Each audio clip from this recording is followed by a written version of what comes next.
ప్రభువు యేసుక్రీస్తు నామమున మీ అందరికీ శుభాభివందనాలు. అనుదిన ఆత్మీయ ఆహారము అనే ఈ కార్యక్రమానికి మీ అందరినీ ప్రేమపూర్వకంగా బరాక చర్చ్ తరపు నుండి ఆహ్వానిస్తున్నాను. ప్రియమైన దేవుని బిడ్డలారా, అందరూ బాగున్నారా? మీ అందరూ బాగుండాలని ప్రతిదినము మీ అందరి కొరకు నేను ప్రార్థన చేస్తా ఉన్నాను. ప్రియమైన దేవుని బిడ్డలారా, గమనించండి, మనము ఎల్లప్పుడూ ఆనందంగా ఉండాలని దేవుడు కోరుకుంటున్నాడు. అంతేకాదు, మన ముందు అనేక మంది ప్రజలున్నప్పుడు దేవుడు మనకు సమీపంగా ఉన్నాడు అన్న విషయాన్ని ప్రజలకు మనం తెలియచేయాలి. అంతేకాదు, దేని గురించి మనం చింతపడకూడదు. ప్రతి విషయంలో ప్రార్థన చేయాలి, విజ్ఞాపన చేయాలి.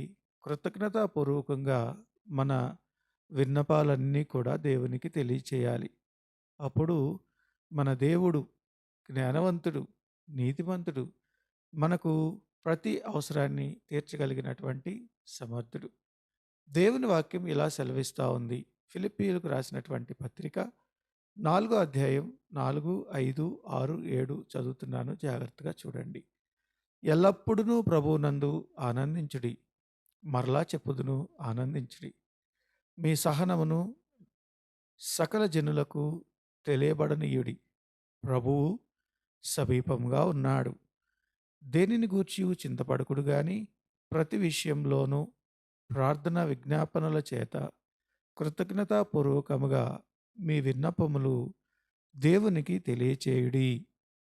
అప్పుడు సమస్త జ్ఞానమునకు మించిన దేవుని సమాధానము యేసుక్రీస్తు వలన మీ హృదయములకును మీ తలంపులకును కావలియుండును. దేవుని వాక్యం చాలా స్పష్టంగా తెలియజేస్తూ ఉంది. మనము ఆయన యందు ఎల్లప్పుడూ ఆనందించాలి. ఒకవేళ మీరు మర్చిపోతారేమో, వాక్యం ఇలా సెలవిస్తూ ఉంది. మరలా చెప్తున్నాను, ఆనందించండి. ఎప్పుడు విచారంతో, దిగులుతో, ఏదో కోల్పోయినట్టు, ఏదో నష్టపోయినట్టు, ఏదో చేరుజారిపోయినట్లు మనం ఉండొద్దు. దేవుని వైపు చూసి ఆయన యందు మనం ఆనందించాలి. నిజమే కదండి! నోటి మాట ద్వారా సృష్టిని సృష్టించినటువంటి మన దేవుడు, ఆయన మన పాపాలని క్షమించటానికి ఈ లోకంలో నరరూపుగా వచ్చినాడు. అంతేకాదు, మన పాపములన్నిటినీ క్షమించాడు. మనకు రక్షణ భాగ్యం ఇచ్చాడు.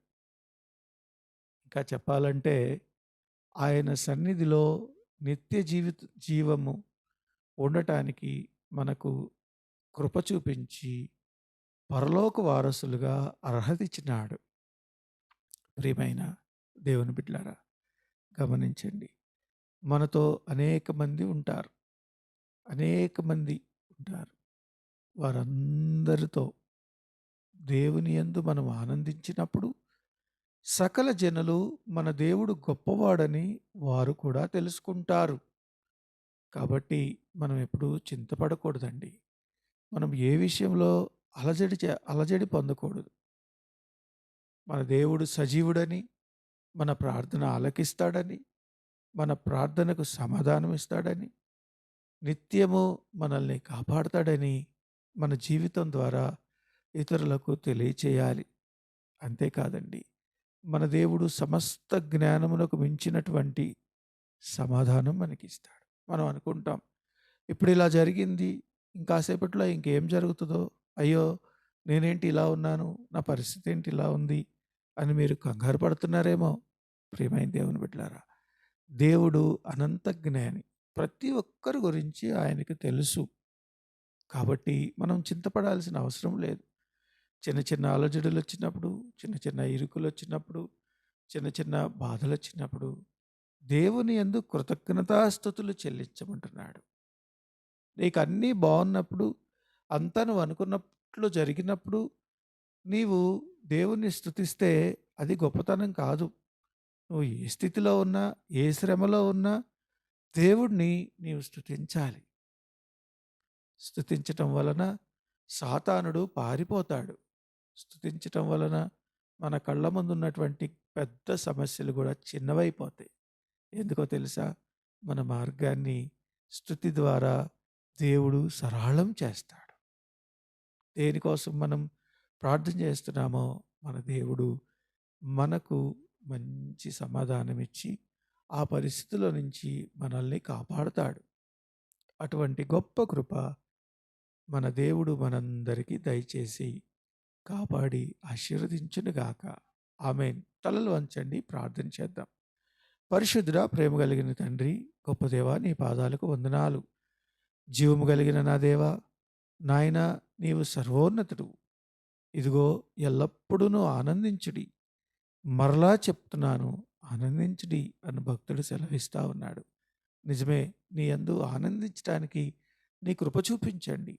మా కళ్ళ ముందు ఎలాంటి ఇబ్బంది అయినా, ఎలాంటి ఇరుకైనా నీ సన్నిధిలో నీకు కృతజ్ఞతాస్థుతులు చెల్లించి ఆ పరిస్థితిలో నుండి బయటపడేటువంటి గొప్ప కృప ఈ వాక్యం వింటున్న నీ బిడ్డలందరికీ దయచేయండి.